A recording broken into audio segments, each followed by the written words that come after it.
أهلا بيك في مساحتك الهادية. أنا إيمان، والنهاردة حكاية جديدة.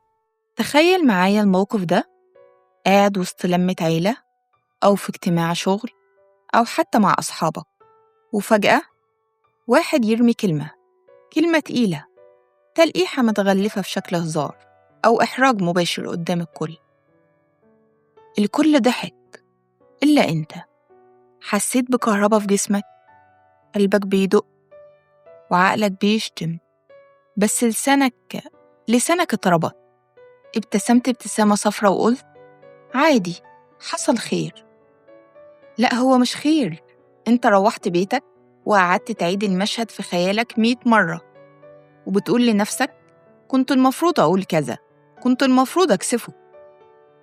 المشكلة مش إنك مش بتعرف ترد، المشكلة إنك انت اللي علمتهم إنك حيطة مايلة. والنهاردة في سوليا هنبني الحيطة دي من جديد بشفرة الرد البارد. لما حد يحاول يحرجك، أول غريزة عندك هي الدفاع، تبرر أو تزعق، وده بالظبط اللي هو عاوزه. هو عاوز يشوفك مهزوز. الشفرة الأولى بتقول اصمت. لما يرمي كلامه ما تمثلش إنك ما سمعتش، بالعكس، بص في عينه مباشر، من غير تكشيرة ومن غير ضحك. بص له لمدة 5 ثواني كاملة وانت ساكت. ال5 ثواني دول هم أطول وقت هيعدي عليه في حياته. الصمت هنا بيسحب الأكسجين من الغرفة، بيحسسه إن نكتته بايخة وإن كلامه رخيص، لدرجة إنك مش لاقي رد يناسبه. في اللحظة دي هو اللي بيتوتر، وهو اللي بيبدأ يدور على كلام يغطي بيه الفضيحة. واحد قالك وسط الناس إيه ده؟ أنت تخنت كده ليه؟ أو هو أنت لسه ملقتش شغل لحد دلوقتي؟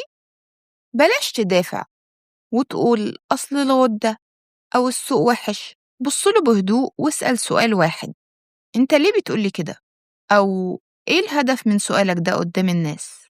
السؤال ده بيعمل حاجة اسمها نقل الكرة في ملعبه.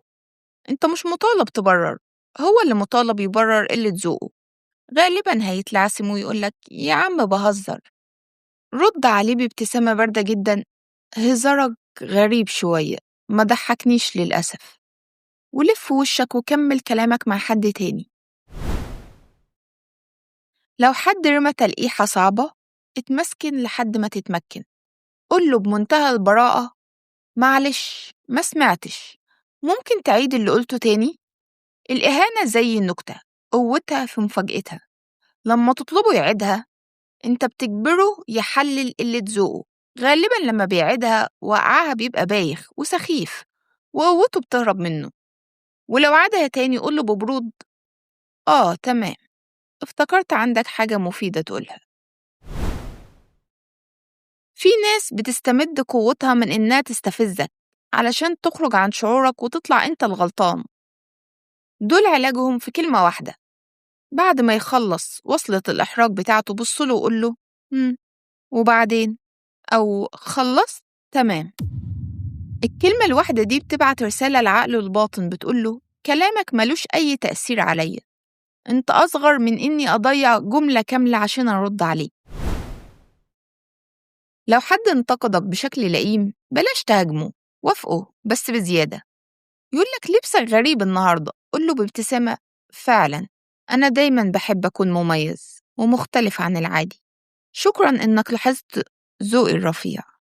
لما تمتص الهجوم وتحوله لمدح لنفسك، انت بتكسر السلاح في ايده. انت بتبان واثق جدا لدرجة ان كلامه مش بيخترق دراعك. احيانا المكان اللي انت فيه بيكون مسموم، والناس اللي فيه مش محتاجين رد، محتاجين غياب. الشفرة السادسة هي الانسحاب الملكي. لما تلاقي القعدة بدأت تتحول لتقليل منك بشكل متكرر، ما تتخانقش، قوم بهدوء، لم حاجتك، بص للكل وقول أنا طاقتي أغلى من إني أكمل في القعدة دي، تشرفنا. الانسحاب ده مش ضعف، ده منتهى القوة. انت هنا بتطبق مقولة المتاح دايما رخيص، وبتقرر إنك ما تبقاش متاح للي مش مقدرك. في النهاية، الرد البارد مش معناه إنك تبقى قليل الذوق، بالعكس، ده معناه إنك سيد نفسك، إنك المتحكم في رموز مشاعرك، الناس هتحاول تكسرك، بس لو انت سمحت لهم. لو بطلت تكون الأستيكة اللي بتمسح كرامتك وبقيت الحبر اللي بيكتب شروط احترامه، العالم كله هيقفلك انتباه. افتكر دايما، الفهم هو أول طريق للراحة. لو حسيت إن الفيديو ده كان الطبطبة أو القوة اللي محتاجها النهاردة، شاركني في التعليقات. إيه أكتر كلمة اتقالت لك وكان نفسك ترد عليها وما ردتش؟ وأنا هرد عليك بالرد البارد المناسب.